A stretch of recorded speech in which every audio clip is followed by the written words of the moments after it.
Hi students, welcome to academy Venkateswara online classes. నేను మీ academy వెంకటేశ్వర్ని.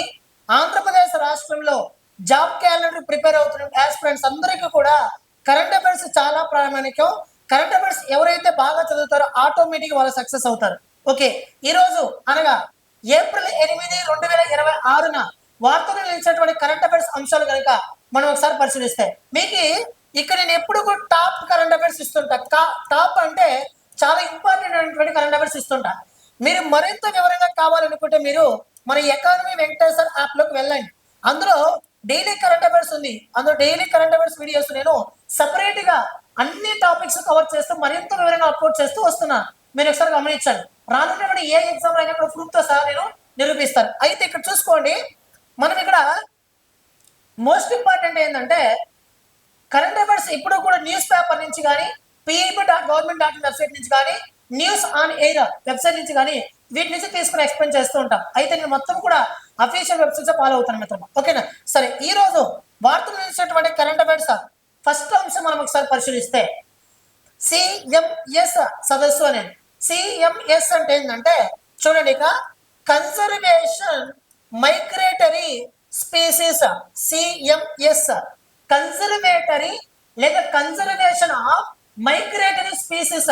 Conservation అంటే పరిరక్షణ, మైగ్రేటరీ అంటే వలస, ఒక స్పీసీస్ అంటే జాతి, అంటే ఒక ప్రాంతం నుండి మరొక ప్రాంతానికి వలస వెళుతున్నటువంటి జాతులను సంరక్షించడానికి ప్రతి సంవత్సరం కూడా ప్రతి 3 సంవత్సరాలకు ఒకసారి జరిగే సదస్సునే మనం ఏమో పిలుస్తామంటే సిఎంఎస్ సదస్సు అని పిలుస్తాం. సిఎంఎస్ అనగా మరోసారి చెప్తున్నా, కన్వెన్షన్ ఆఫ్ మైగ్రేటరీ స్పీసీస్. అంటే ఒక ప్రాంతం నుండి మరొక ప్రాంతానికి కానీ, ఒక రాష్ట్రం నుంచి మరొక రాష్ట్రానికి కానీ, ఒక దేశం నుండి మరొక దేశానికి కానీ వలస వెళుతున్నటువంటి వన్యప్రాణుల జాతులను సంరక్షించేటటువంటి ఒక పర్యావరణ లాంటి ఒక సదస్సే సిఎంఎస్ సదస్సు.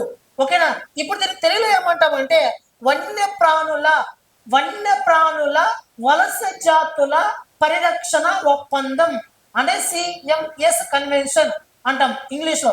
ఈ సిఎంఎస్ కన్వెన్షన్ అనేది 1979 జూన్ 23వ తారీఖున యుఎన్ఓ ఆధ్వర్యంలో మనకు జర్మనీ దేశంలో బాన్ అనే ఒక ప్రాంతంలో కొన్ని దేశాలు సంతకం చేయడం వలన ఈ ఒప్పందం అనేది ప్రపంచవ్యాప్తంగా అమల్లోకి వచ్చింది. ఈ ఒప్పందాన్ని ఏం పిలుస్తామంటే వన్యప్రాణుల వలస జాతుల పరిరక్షణ ఒప్పందం. ఓకేనా? అయితే ఈ సదస్సును ప్రతి 3 సంవత్సరాలకు ఒకసారి నిర్వహిస్తూ వస్తుంటారు. మరి 2026 మార్చ్ 26వ తారీఖు నుంచి మార్చ్ 29వ తారీఖు వరకు నిర్వహించేటటువంటి ఒక సదస్సు అనమాట.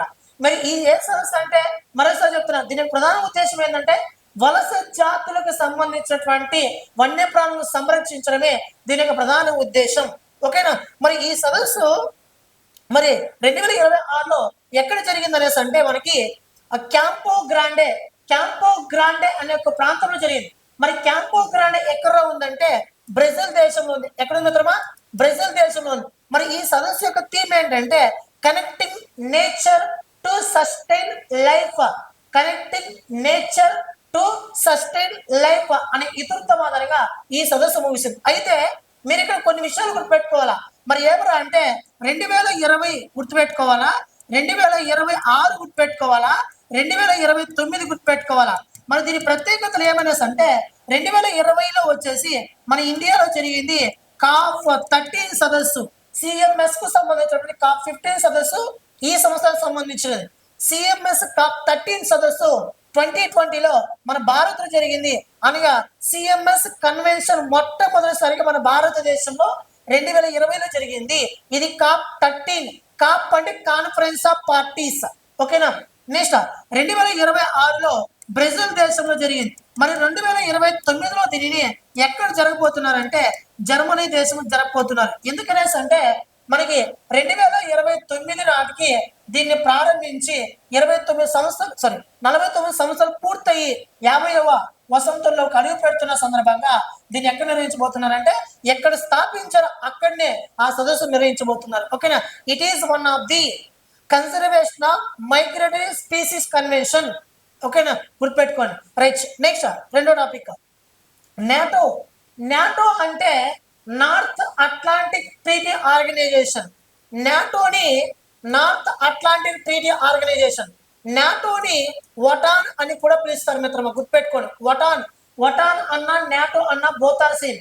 ఈ నాటోని 1949 ఏప్రిల్ 4న ఏప్రిల్ 4న 12 దేశాలతో మొట్టమొదటిసారిగా అమెరికాలోని వాషింగ్టన్ DC కేంద్రంగా దీన్ని ఏర్పాటు చేయడం అనేది జరిగింది. మరి దీని యొక్క ప్రస్తుతం హెడ్ క్వార్టర్స్ వచ్చేసి ఎక్కడ ఉందంటే బ్రసెల్స్ లో ఉంది. మరి బ్రసెల్స్ ఎక్కడ ఉందంటే బెల్జియం లో ఉంది. ప్రస్తుతం దీంట్లో మొత్తం సభ్య దేశాలు 32 సభ్య దేశాలు ఉన్నాయి.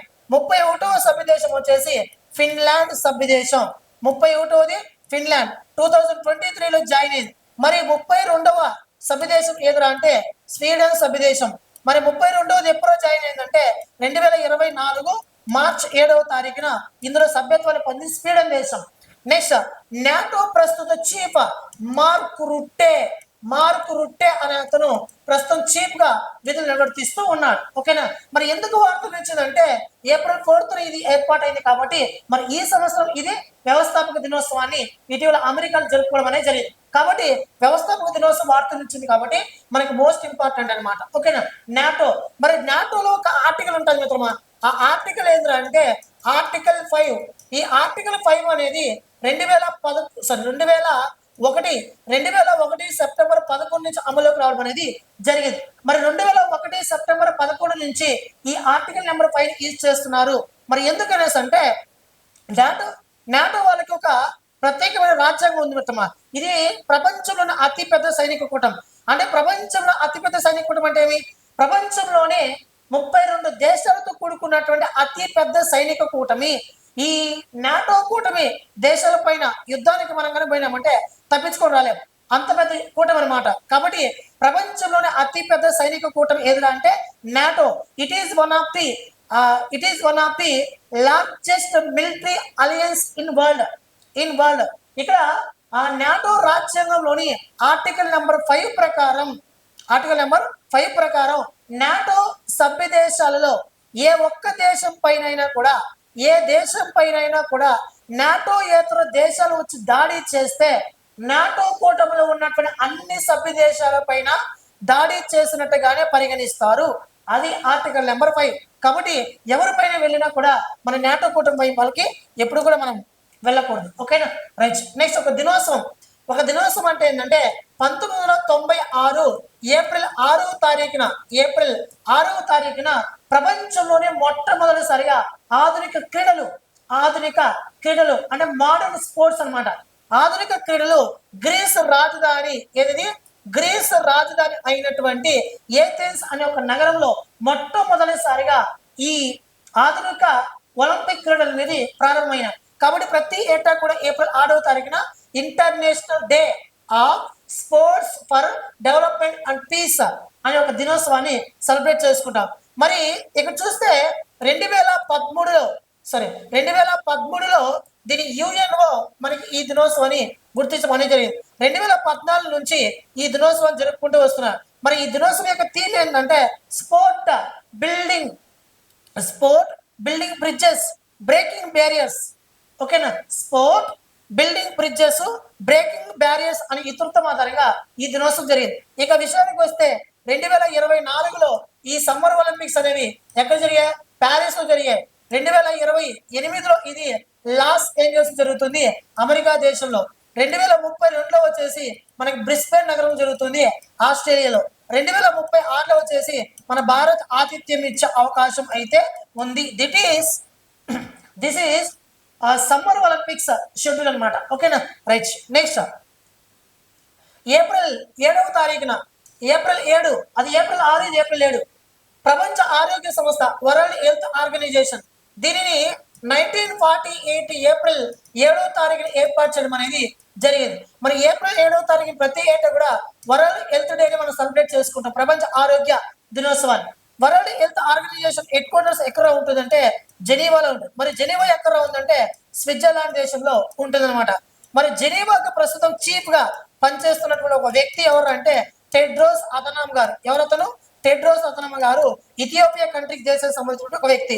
మరి ఈ దినోత్సవం యొక్క థీమ్ ఏంటంటే, వరల్డ్ ఎర్త్ డే థీమ్ ఎక్కడ ఏంటంటే together for health stand with science. ఓకేనా, together for health stand with science అనే ఇతృత్వం ఆధారంగా ఈ సంవత్సరం ఈ దినోత్సవం ముగిసింది అనమాట. ఓకేనా, రైట్. నెక్స్ట్, నమో డ్రోన్ దీదీ యోజన. ఈ నమో డ్రోన్ దీదీ యోజన అనే పథకాన్ని Deen Dayal Antyodaya Yojana national rural livelihood machine లో భాగంగా 2023 నవంబర్ 30వ తారీఖున ఈ పథకానికి శ్రీకారం చుట్టింది కేంద్ర ప్రభుత్వం.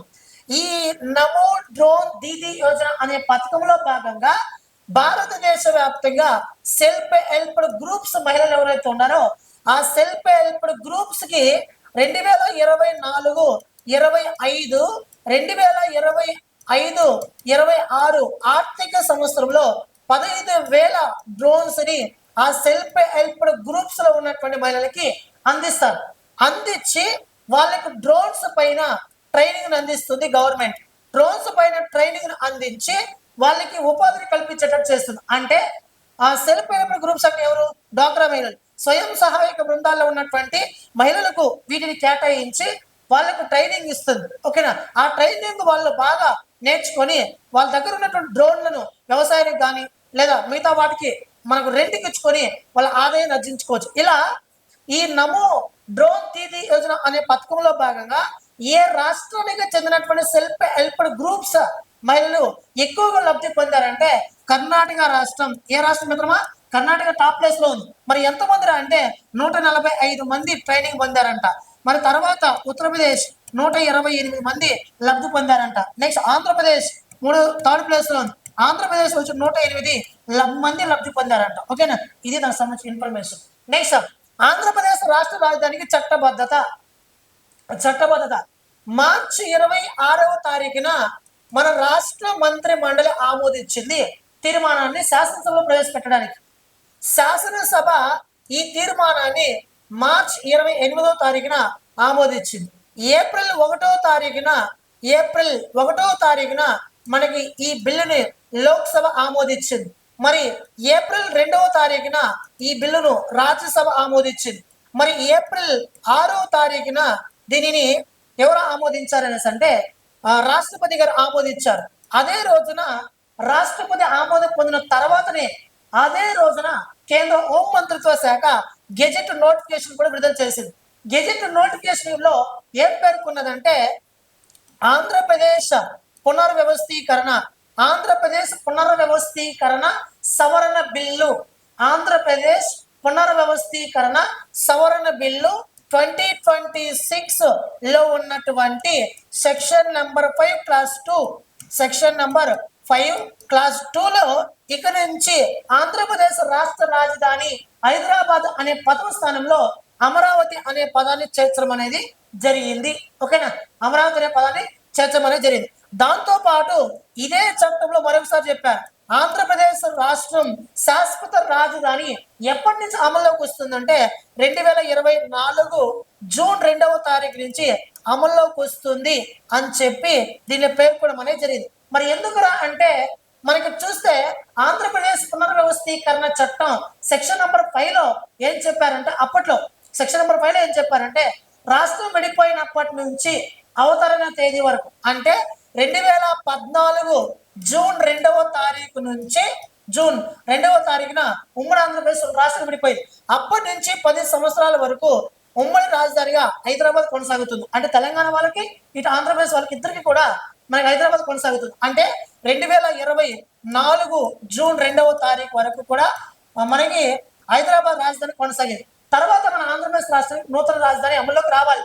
ఓకేనా, కాబట్టి 2024 జూన్ 2వ తారీఖు నుంచి మన ఆంధ్రప్రదేశ్ రాష్ట్ర రాజధాని ఇక్కడి నుంచి అమరావతి ఉండబోతుందని చెప్పేసి మనకి ఆంధ్రప్రదేశ్ పునర్వ్యవస్థీకరణ సవరణ బిల్లు లోని class number 5 section number 5 class number 2లో మనకి ఇలా పేర్కొనడం అనేది జరిగింది. దాంతో పాటు ఇంకో మాట కూడా చెప్పింది, capital region development authority region development authority కింద నోటిఫై చేసినటువంటి అమరావతి చుట్టుపక్కల ఉన్నటువంటి ప్రాంతాలన్నీ కూడా ఇక్కడ నుంచి అమరావతి కిందకే వస్తుంది. అమరావతి పైన ఎవరైనా ఇక్కడ నుంచి చట్టం చేయాలనుకుంటే అది కేంద్రం మాత్రమే చేస్తుంది. రాష్ట్రాలకు కూడా ఇంకా చట్టం చేసే అధికారం లేదు. ఆంధ్రప్రదేశ్ రాష్ట్రానికి రాజధాని ఒక్కటే, that is Amaravati, that is permanent capital of the Andhra Pradesh. ఓకేనా అని ఈ చట్టంలో పేర్కొనడం అనేది జరిగింది. ఓకేనా, this is most important, very very important for competitive exams aspirants. ఓకేనా, చాలా చాలా ఇంపార్టెంట్. రైట్, నెక్స్ట్ దీని గురించి మరింత వివరంగా మళ్ళీ చూద్దాం. రైట్, నెక్స్ట్ నీటి భద్రత సాగునీటి సంఘాల బాధ్యత కార్యక్రమంలో ప్రారంభించినటువంటి ఆంధ్రప్రదేశ్ సీఎం నారా చంద్రబాబు నాయుడు గారు మరి ఎక్కడ ప్రారంభించారంటే అనంతపురం జిల్లా యాడికి అనే ప్రాంతంలో 2026 ఏప్రిల్ 6వ తారీఖున నీటి భద్రత సాగునీటి సంఘాల బాధ్యత అనే కార్యక్రమాన్ని ప్రారంభించడం అనేది జరిగింది. అంటే చూడండి, ఇక్కడ నీటి భద్రత అంటే ఏంటంటే వర్షం వచ్చేటప్పుడు నీటిని భద్రపరచుకోవాలి, ఫస్ట్ పాయింట్. రెండో పాయింట్, మన వర్షం పడంగానే మన వాటర్ మొత్తం ఎక్కువగా బంగాళాఖాతంలో కలిసిపోతున్నాయి. దీనివల్ల ఏమవుతుందంటే వేస్టేజ్ అవుతుంది నీళ్లు. కాబట్టి ఈ వర్షం పడినటువంటి నీటిని అలానే స్టోర్ చేయడం కోసం చెరువులను పునరుద్ధరించాలి. తద్వారా ప్రాజెక్ట్ ఏర్పాటు చేసుకోవాలి, ఆనకట్లు కట్టుకోవాలి. ప్రాజెక్ట్ ఏర్పాటు చేసి రానున్నటువంటి కాలంలో రైతులకు సాగునీరు త్రాగునీరు అందించి ఆంధ్రప్రదేశ్ రాష్ట్రంలో ఉన్నటువంటి రైతులను భారతదేశంలోనే ప్రత్యేకమైన ఆదర్శమైన రైతులుగా తీర్చిదిద్దాలనే ఉద్దేశంతో నీటి భద్రత సాగునీటి సంఘాల బాధ్యత అనే కార్యక్రమాన్ని ప్రారంభించి దానికి సంబంధించిన యాప్ను కూడా ఇటీవల ఆవిష్కరించడం అనేది జరిగింది. దీనికోసం ఆంధ్రప్రదేశ్ రాష్ట్ర వ్యాప్తంగా 100 రోజుల ప్రణాళికను రూపొందించడం అనేది జరిగింది. ఈ 100 రోజుల ప్రణాళిక కూడా ఏప్రిల్ 6వ తారీఖు జూలై 14 వరకు ప్రారంభించడం అనేది జరిగింది. దాంతోపాటు 2028 జూలై నాటికి ఖచ్చితంగా పోలవరం ప్రాజెక్టును పూర్తి చేస్తామని చెప్పేసి ఇప్పటికే ఎన్నోసార్లు ప్రకటించి ఉన్నారు. ఓకేనా, ఇంకా ముందుగానే ప్రకటిస్తామని కూడా నిన్న చెప్పారు, పూర్తి చేస్తామని. ఓకేనా, పోలవరం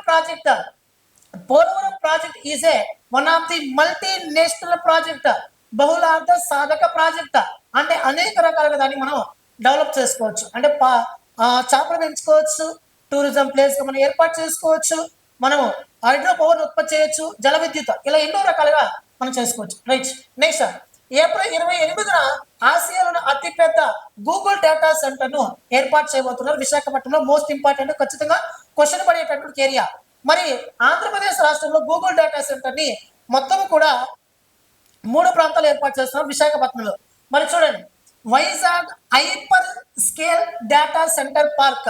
ఓకేనా, hyper scale data center park ఎక్కడంటే అడవివరం ముదసర్లోవా అనే ఒక ప్రాంతంలో 160 ఎకరాలు దీన్ని ఏర్పాటు చేయబోతున్నారు. Vizag mega data center park ని తుర్లువాడ అనే ప్రాంతంలో ఏర్పాటు చేయబోతున్నారు 266 ఎకరాల్లో. Vizag Rampilli data center park Anakapalli ఏర్పాటు చేయబోతున్నారు 174 ఎకరాల్లో. ఇది ఏప్రిల్ 28వ తారీఖు శంకుస్థాపన చేయబోతున్నారు. రాష్ట్ర ముఖ్యమంత్రి నారా చంద్రబాబు నాయుడుతో పాటు మనకి ఇతను కూడా హాజరు కావాలన్నారు. ఓకేనా, మొత్తం ఇన్వెస్ట్మెంట్ ఎంత అనేసి అంటే $15 బిలియన్, $15 బిలియన్ ఇన్వెస్ట్మెంట్ చేసే అవకాశం అయితే ఉందంట. ఓకేనా, this is the most important current affairs today. ఓకేనా మిత్రమా, మన యాప్ లో, మన ఎకానమీ వెంకటేశ్వర్ యాప్ లో మీకు జీకే కోర్సెస్ కావాలన్నా ఉన్నాయి, కరెంట్ అఫైర్స్ కోర్స్ కావాలన్నా ఉన్నాయి. ఈ రెండు కూడా ఒకే కోర్సులో పెట్టాను. నేను సపరేట్ అమౌంట్ తీసుకోవడం లేదు. జీకేలు ఇందులోనే ఉన్నాయి, కరెంట్ అఫైర్స్ ఇందులోనే ఉన్నాయి. ప్రతిరోజు కరెంట్ అఫైర్స్ వీడియో మన యాప్ లో అప్లోడ్ చేస్తున్నా, మీరు గమనించవచ్చు. దీంతో పాటు ఏపీఎస్సీ వాళ్ళకి ఇండియన్ ఎకానమీ క్లాసెస్ ఉన్నాయి, దాంతో పాటు ఏపీ ఎకానమీ క్లాసెస్ ఉన్నాయి, దాంతో పాటు మనకి జనరల్ స్టడీస్ టెస్ట్ సిరీస్ కూడా అందుబాటులో ఉన్నాయి.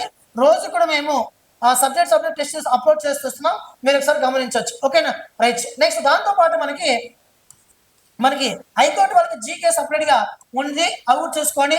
మంత్లీ మ్యాగజైన్ ప్రతిరోజు కూడా మనకి వీడియోస్ ఉంటుంది. దాంతో పాటు 1 line current affairs test series అన్ని కూడా అందుబాటులో ఉంటాయి. ఒక వీడియో నచ్చితే లైక్ చేయండి, షేర్ చేయండి, సబ్స్క్రైబ్ చేసుకోండి మిత్రమా.